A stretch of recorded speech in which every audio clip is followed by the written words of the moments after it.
It's a great time of the year, and I think it's fresh on people's minds how to improve your hunt for next year. It doesn't matter if you're on public or private land.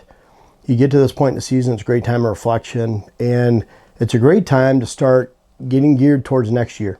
It doesn't mean you work every week, every month on this plan to go forward, but your hunting plan can always be improved. This is a time, again, of reflection and a time to really set your goals for the next season. And I really love that. Now, this is also a time where, people are contacting us over and over again every day, getting us to schedule our team to come to their property and improve their hunt. And so they start to trickle in September, more in October, more in November, more in December, kind of levels off in January, and then starts to drop off February, March, April. But by then, we're already full for the year. And so this is that time where everyone's contacting us. And I can remember scheduling clients opening day of gun season in Wisconsin.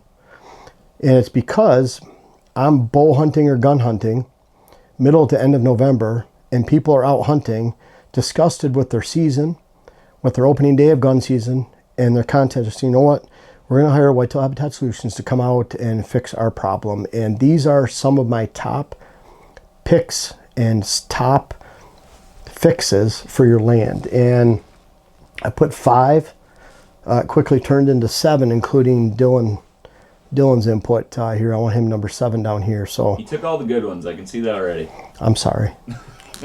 And I usually rely on Dylan. In fact, I'm going to change this. So you would just go like this. Go 7.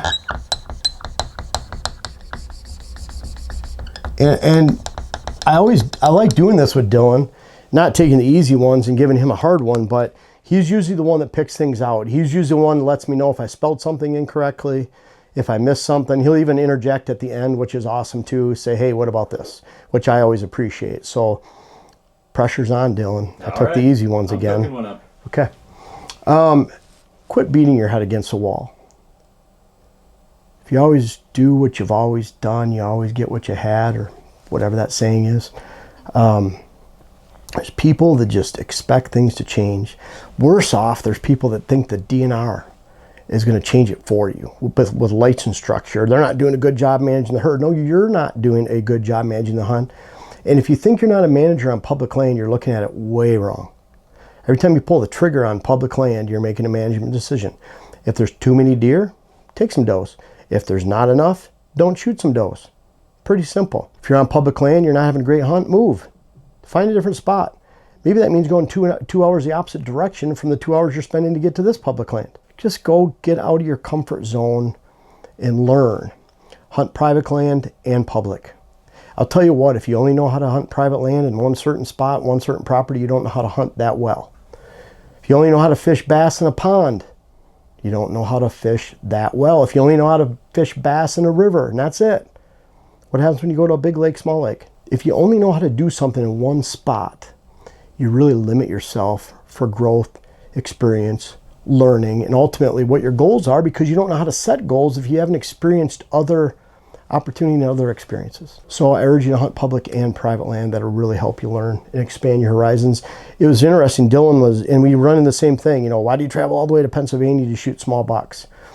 Out there, nice 3 or 4 year old bucks, and it's out on public land. And if you watch my recent, we even redid the 2023 Pennsylvania public land hunt, 2024 Pennsylvania. But I've hunted there 22 seasons since '93. And it's really important, other than just the bucks, just the hunting. But Dylan's the same thing. Same thing with why do you hunt all the way? I mean, your public land experience. It's not that it's more valuable than private, but it's just different, isn't it, Dylan? It's just super fun, and just what you learn while hunting public land, whether that's about pressure or about the different landscape, and then how you can apply that to other areas, even some of that on private land. It's just so, I feel like you just learn at a lot faster rate, and that extrapolates out a lot further. Right. Yeah. And so, I urge you to do something different. People, I put my 2024 Pennsylvania public land hunt out there, and people say, basically you're getting lucky. No, you're just doing something different than you are. You do things a certain way. Someone said, you're walking in during daylight, in shooting hours, and into your spot. You just can't do that. And I said, yeah, you hunt your way in. You don't know what tree you're going to sit by. We haven't pre-scouted this. We know what area. And so you can hunt in, learn how to still hunt, learn how to slowly hunt in. We sat for 45 minutes, shot a buck. And I'm not saying it happens that way every year, but I've shot about 15 of my 18 bucks on opening day out of 22 seasons. And they're all from different trees, different spots over a 3 by 3 mile area. But the guys from camp are hunting like a 15 by 20 mile area. And there's a few of them that do the same. Craig comes to mind. He's one of the best hunters I know out there in the Allegheny Forest. And he's killed bucks over a very broad area. He just has a different way of hunting. You know, when we went out there, they'd make fun of us because we sit. You know, to hunt is to move. But then yet, we fill up the big buckboard out of all the hunters on there because we hunt differently than everyone else does. And that's a good thing. We're bringing different experiences from Michigan or wherever we're at to a different area. And we learn things from that area too. And then bring the experience level we have. It's just different. And that's where hunting and doing something different will really help you out. And that's why we have all these strategies to hopefully help you out. Number 2, maximize food opportunity. If you have private land, plant food plots. Don't look at it like, I had someone say, well, I really need you to come out and help me establish a food program on my property with an orchard. Well, unfortunately, that's not going to establish a good hunting management for your private land because those are limited opportunities. Those are a icing on the cake of a good food plot program. Because if your neighbor 2 miles away has a good food plot program, you're not going to see any deer. A mile away, you're certainly not going to see any deer. They're going to have them all over there. So then with some fruit, you're not going to keep them on your property. You have to have something consistent from August to January and leave it unpressured, and the deer can go there every single day. And on public land, maximize your food opportunity, meaning December, it's clear cut time. Hardwood regen, briars, diversity, awesome time. October might be early October, you might have white oak acorns. End of October might be red oak acorns. The food source of the moment's always changing. It might be greenbrier in December in the hills of Ohio, West Virginia, Kentucky. Bottom line is, whether you're on private land and you build it, spend a lot of time to create it and make sure you don't spook it, which is, you know, food plots can hurt you as much as they can help you if you spook the deer off the food plots. So that's the big risk on private land and the big stress. If you spook those food plots, you just killed your land. If you don't plant them, you killed your land. So you have to learn how to actually hunt small parcel. That's why hunting is the lowest hole in the bucket. You have to have that hunting experience to actually design parcels. Public land, you just go find the food source of the moment. But you still have to maximize your opportunity, meaning you can't just do the same thing you've always done, sit in the same spot. You have to bump around. Big snows in Pennsylvania where you hunt, they're down in the hemlock. And that's food related and cover related and thermal related. You have to know that. October, if it's really beautiful weather and gun season end of November, they might be up on the tops in the hardwoods. South facing slopes where there's a little bit more growth in those big national forest woods. So maximize food opportunity. And along with that, you have to have defined morning stands. That's away from food. The sign of a good hunting program, private or public land, is that you know where to hunt in the morning. If you're private land, you say, well, I just have evening hunting. There's people that make a living doing that. They only hunt in the evening over box blinds over a food source. And they're in Illinois, Kansas, Iowa. They just go in, hunt over food, shoot a big buck that comes out. That's not the way, that's not the real world. Real world experiences define that on a good parcel, especially private land, you're going to have an AM morning stand that you can go to. You can get there because you're going around food, away from deer in the morning because they're going to be concentrated around food or close to food in those staging areas. You're getting into a bedding, waiting for deer to come back to you, and you're set up around that bedding to a point where you can get out of your stand without spooking deer that are in the bedding area. So you're on the outside, blowing your scent to the outside where deer are not coming from. And when you have defined morning stands, defined afternoon stands, and defined in-between stands that are all-day stands that are only make up 15% of your sits probably, or your stands on your parcel, then you have it made. And that might be on public land. You're using the side of a ridge to get into an oak flat bedding area that's thick, and you're getting off to the side. That's your morning stand. And maybe you're getting out in the flat and blowing your scent to a steep drop-off where you can hunt that afternoon food source because you've been out there all morning and you can just move. But a lot of times, It takes 2 stand locations. So make sure you have defined AM stand locations. We have a lot of how to hunt morning stands, when to hunt morning stands, how to build a morning bedding area stand. We have a lot of those topics. If you look at Whitetail Habitat Solutions, will steer you in the right direction. But you can't have a good property or a good hunt on public land without having good morning stands. Focus on hunting strategy. What I mean by that is don't throw caution to the wind, not worry about where your scent goes, not worry about how you access, not worry about not having morning stands, afternoon stands, learning that definition of movement. You have to keep from spooking deer no matter what you do. You really do.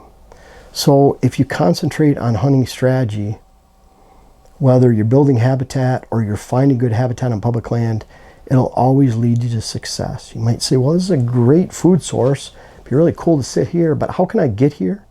How can I sit here without spooking deer, and how can I get away? If the answer is you can't to any one of those, you can't hunt it.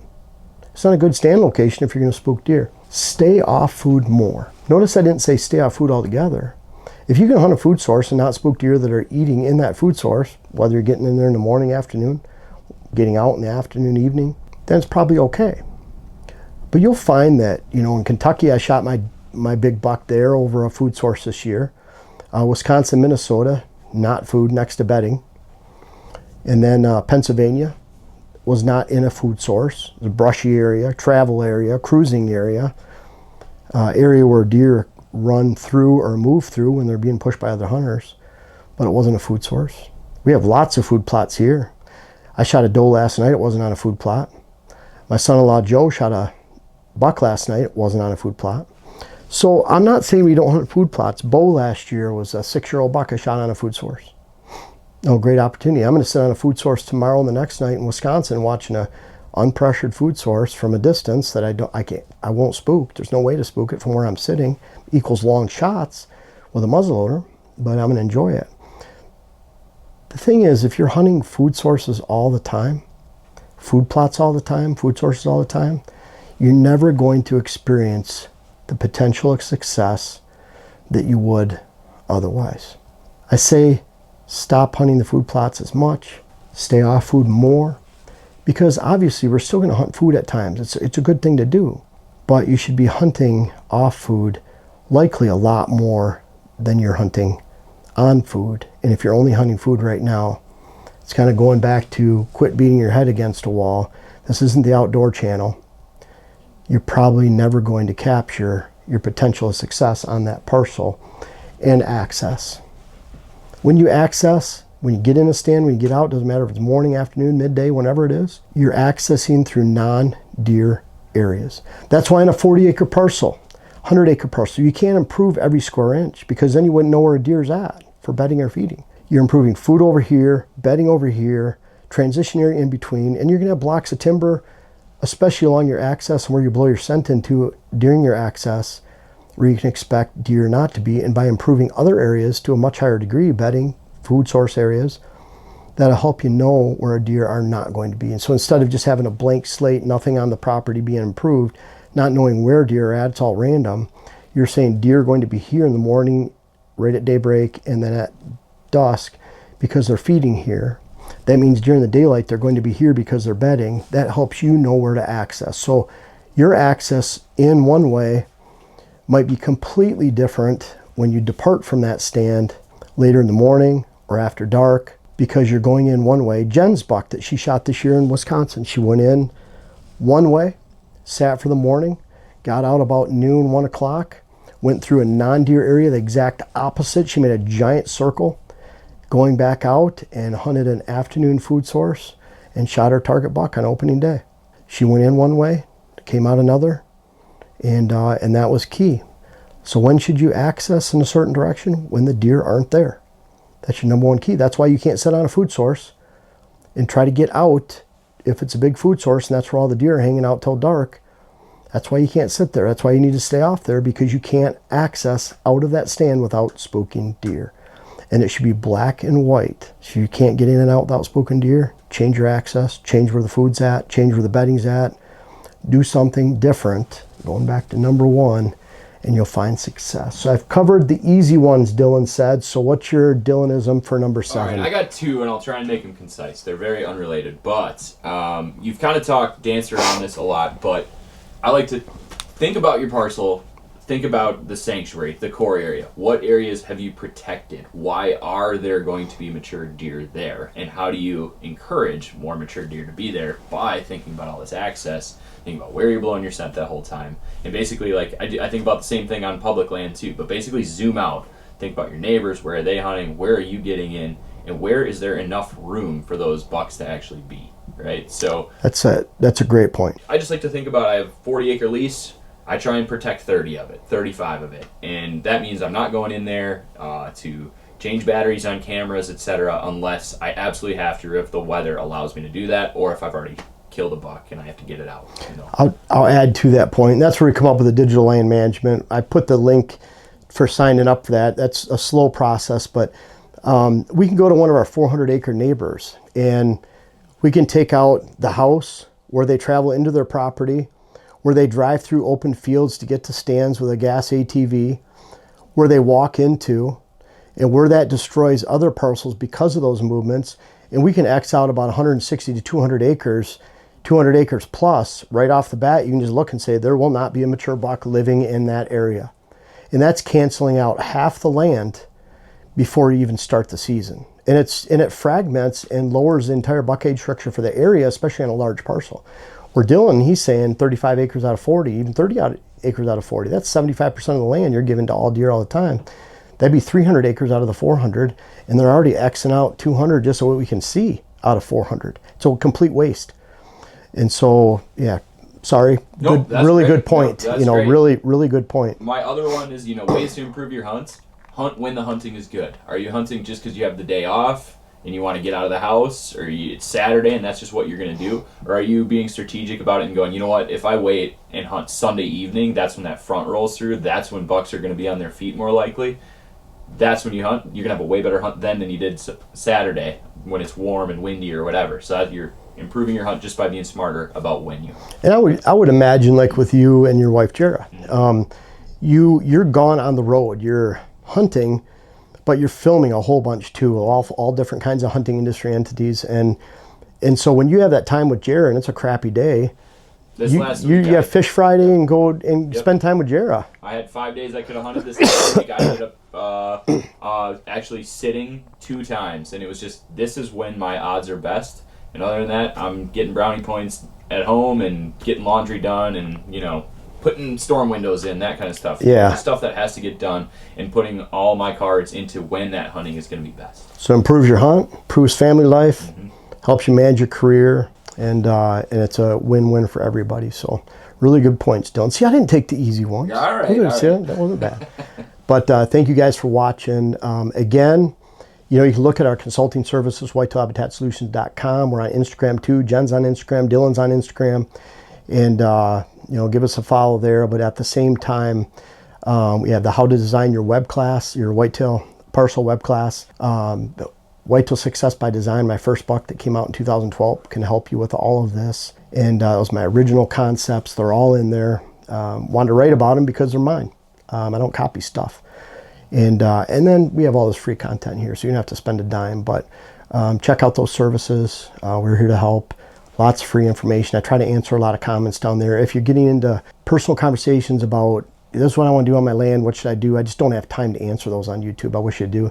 I wish I did. I don't do any online consultations because we turn away site visits by day, and we just don't have the time to fit that in. Any of us do. So we want to do a good job for you, and online consultations do not do a good job for you. I have enough experience to know better. So check all that out. Thanks for watching this. And bottom line is, get your sights set on 2025 and beyond and improving your hunt. It just takes a change of mindset a lot of times, and not continuing to beat your head against the wall of a lack of success. Change it up for this year and beyond.